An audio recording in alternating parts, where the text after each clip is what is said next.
હવે ભક્તોને એવું ભાવના દર્શે આરતી, આનંદ મંગલ કરો આરતી, મારા હરિગુરુ સંતોની સેવા. પ્રેમ ધરીને મારા મંદિરે પધારો, સુંદર સુખડા લેવા. એક જ વસ્તુ એવી છે, જ્યાં જાય ત્યાં ગાયું છે. આપણે એક જ વ્યક્તિ વિચારવાનું વસ્તુ છે, જો વાણી નો પાર ન હોય, વાણી વિચારવા બેઠી છે વ્યક્તિ, ગાવાની નકરી વાણીઓ નથી.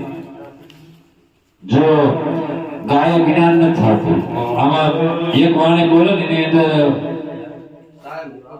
શબ્દ કોટ જ સમજી હતી, અને સમય અણમોલ કિંમતી સમય આપણો વપરાતો હોય, અને એક એક પળ લાખોની હોય. તમારા મુખમાંથી શબ્દ પડતો હોય, બધાનું લક્ષ્ય હોય એનું હોય.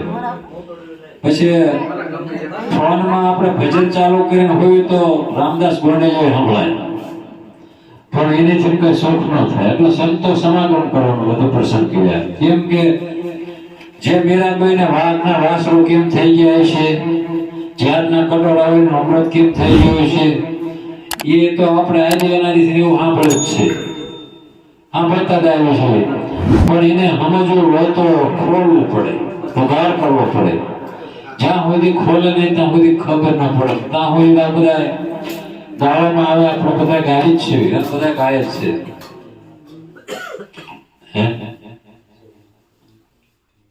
હા, એ આવડા પૂછું કે લાવે છે.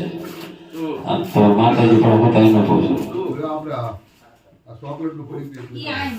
હા, એ તો અહીંયા ચોકલેટ નું પડકું મંગલ લાયા છે, બાળકોને વેચવા માટે લાયા છે. પણ અહીંયા તો બાળક બની ગયા. હા, સારો આરતી ઉતારવાનું બધા સંતોને ભાવના છે, એટલે આરતીનું કાર્ય કર્યું. પછી થાળનું કરશું, પછી કંઈક વચમાં બોલવું હોય તો થોડું જાજુ આરતીને આ તૈયારી કરે છે. બહુ ધોળ બોલાયા તેને, ધોળ ધોળ જ કરો છો. મકાન કોઈને કાળા નો રહે, ધોળ નકરા કીધા. જ્યાં જઈને આ પોતું માર્યું, ધોળ કરો, ધોળ કરો, ધોળ ગાઓ અને ધોળ ને સમજો. ધોળ ગાવામાં એક વસ્તુ એવી હોય, એક થોડું મેં બોલું, એક થોડું તમે બોલો, ફરી પાછું એને હું બોલું, પછી પાછા ફરી એક ભજન 4 ભજન થાય. એમાં કોઈ એક ભજન નો થાય, આપણે 4 ભજન જેટલું એક ભજન કરતા હોઈએ. કારણ કે એક ને એક કડી હું 2 વખત બોલું, તમે મારી પાસે 2 વખત બોલો, એટલે કેટલો જ તમે ઉપાડે. આ 4 ચીંગ ન રવા દે, 4 ચીંગ એવું થાય બધાય. એક કડી આપણે જ્ઞાન માટે ગાવાનું છે, શોખ માટે નહીં. આપણને સમજાતું નથી એટલે આપણે ગાવાનું છે. સંતો વાણી બોલ્યો બનાવી, ગાવા નહીં, સમજવા માટે. પગથિયા બનાવ્યા, આપણે પકડતા જાય, સડતા જાય, પકડતા જાય, સડતા જાય. વાણી પૂરી થઈ જાય, આ પગથિયા પૂરા થાય ને આકાશ આવી જાય બાબુ. પછી આપણે વાણી છૂટી જાય, પછી આપણે આનંદ કરવાનો છે.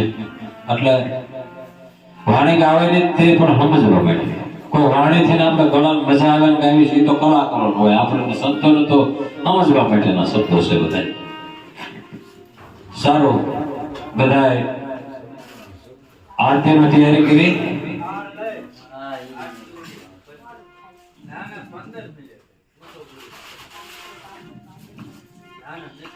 સારું, બેન ને અવાજ ફાટતો તો થોડો થોડો ગાવાનો કોઈ નથી. નકર ભજન સારું ગાતા છે, ગાવાની ભાવના હારી છે. ભજન બે ભજન જ બોલ્યા, ધોળ કીધું ભજન બોલ્યા, બોલો. એટલે ભજન ગાતા થશે. હા, ભજન બહુ સારું ગાય, પણ એનો તાલ જે જોવે એટલે ન મળે ને, એટલે એકલું લાગે ભજન. સારું, આવું એને શીખવું પડે, એક જોવો પડે ભજન ને. ગાવાનું ચાલુ કરો તો શું કહું, આવડતું ને શું કરવું. આરતી નું પેલા કરવાનું છે ને, એટલે આરતી ની થાળી હતી કે એક હાથમાં રાખ્યું છે ને. હતા ભગત હાલો હવે બહાર જાય ભગત હાથ કરો લાખા મહારાજ ના ઓપર ઓલા